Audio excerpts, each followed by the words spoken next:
Hi guys, good morning. Alisin natin to.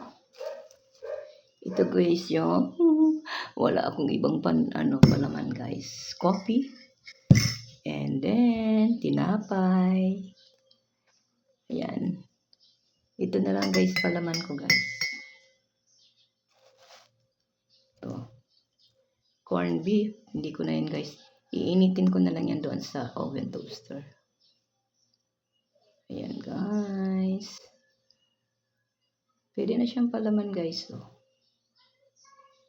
Diba? Ay nako, malamig. Pwede na to guys, wag nang initin.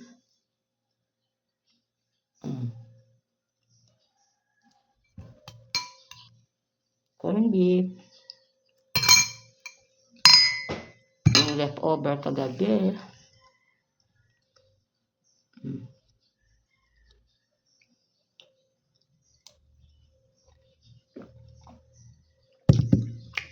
Thank you guys for watching. Happy Sunday everyone.